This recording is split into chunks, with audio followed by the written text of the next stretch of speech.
Nothing too bad. Just some cuts and bruises. Fuck, man.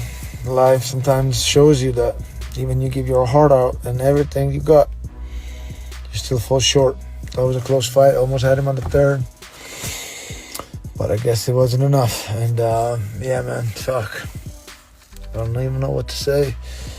Just thank you to ATT. The best in the world, bro. Thank you, Dan, Mike, Makahan, Mako, JJ, everybody, bro. Even all the sparring partners helping me out. Love you, bro. Love you guys. And thank you, UFC. What the fuck can I say, bro? I don't know. That's it.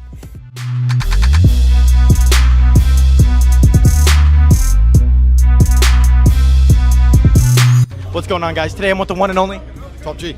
Top G. We have a quick question. If you can call anybody in the world to a fight, who would you call out?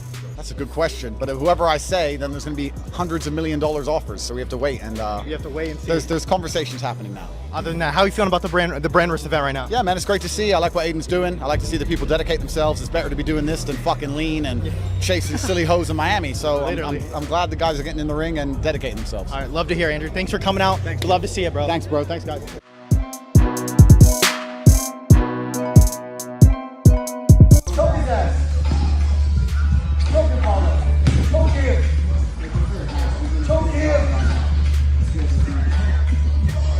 Yeah, $100. $100. Yes! Yes! $100. $100.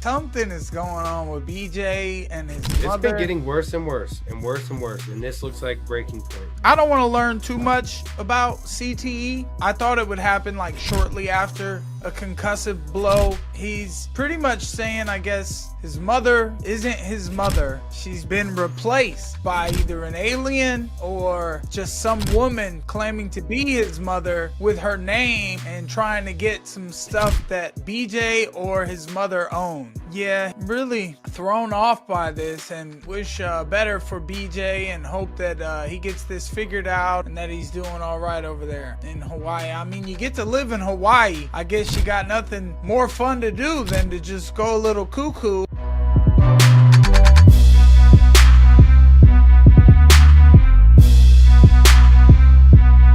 How much do you wish it was Ilya? That's what we thought it was going to be. I did the face-off. So originally, early, that's what I wanted. And then it got to a point where I didn't know what was happening. And you're hearing him even talk about maybe moving up. I'm like, is this just negotiations? Like, what's going on? So I didn't think too much in it. So we're still game planning for Ilya. And then you're hearing, could it maybe be Lopez? And then I'm like, so by this stage, I'm like, all right, just give me anyone now. Like, so I want to get that win back, but I also want to prove that I can beat this new school. Yeah. And I want to do that with Ilya. He's gone, but I can still do that with the new school. I can still, part of my comeback story is still that I can take out this new school. I still got these guys, trust me. So it's that's still good for my story. Lopez, young, hungry, he's on a tear at the moment. Go out and do that and be like, oh wow, Volk still got it.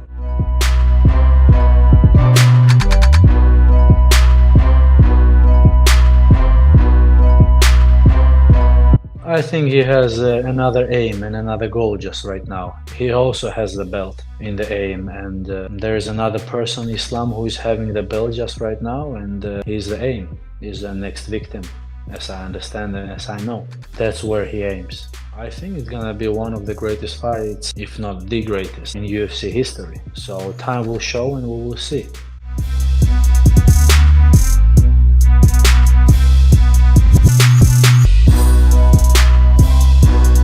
Николаев Магомед Алибулатович.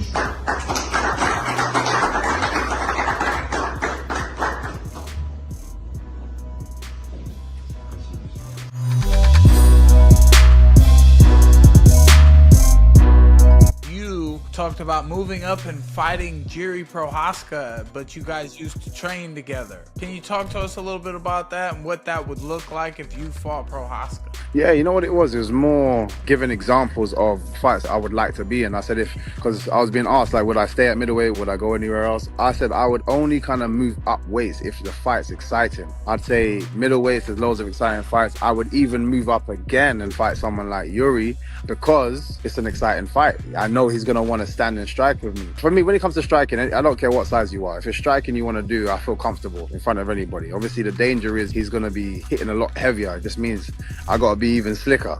That's all it means. But yeah, no, those kind of fights, it's not him specifically. It's just more those kind of exciting fights is the kind of fights I want to be in.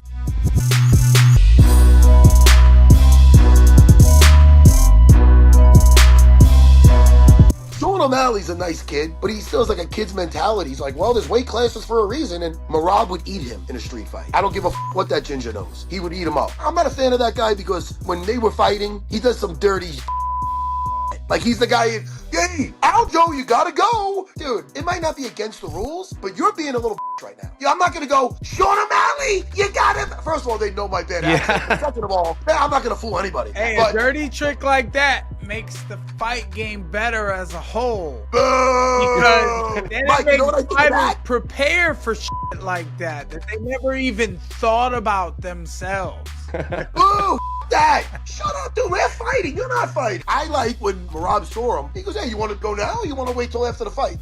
Tim Welch is like, hey, all right. Because, dude, I don't know what world they're from. I don't know what their code is, but I know Merab's. And Merab wouldn't be like, oh, wait. We're going to have a street fight. Let's weigh in. And, dude, shut the fuck up.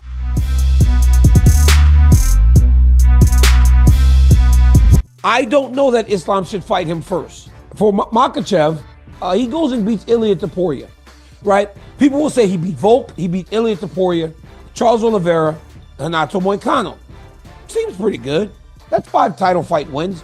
But in that, it would say, well, he's defended the belt 3 times against featherweights. Because at the end of the day, guys, it doesn't matter what you do or in high regard you hold someone.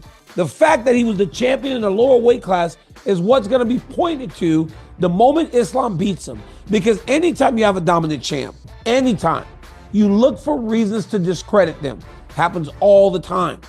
He beat a featherweight, and he beat a featherweight, and then he beat a guy that was ranked lower on a day's notice. People always try to like find holes in his title reign when those title reign holes aren't there.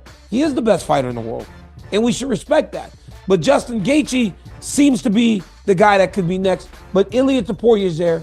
Also, Arman Tsarukyan has a claim to maybe getting a title fight. 155 right now is a complete mess. It's a mess.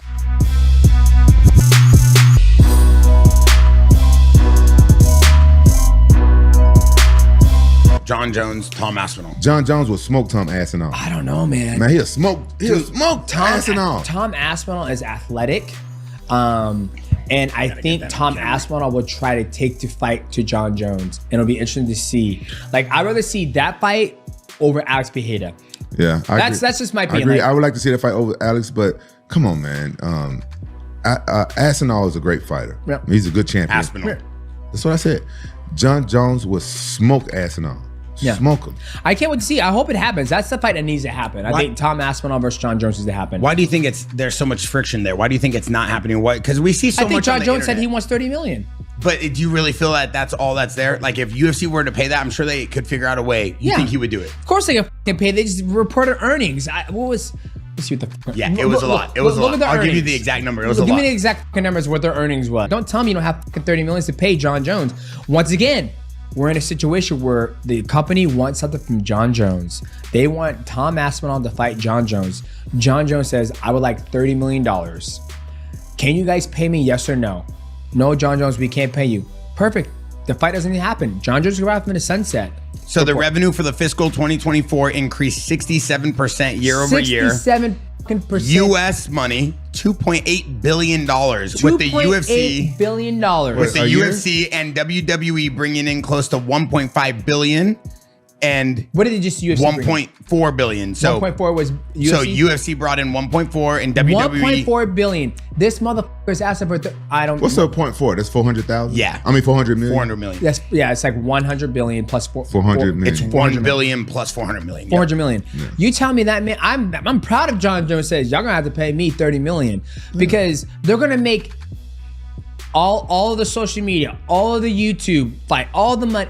They're gonna make double whatever they're gonna make. And think about how much money they're making just off what they got, the Fight TV, what they got. The yeah, UFC you see TV? Fight Pay, you see Fight Pass. They're gonna make shirts of them. I mean, I think what Jon Jones is asking for, 30 million plus pay-per-view points. I don't see why not. Do you want the fight to happen? Yes or no?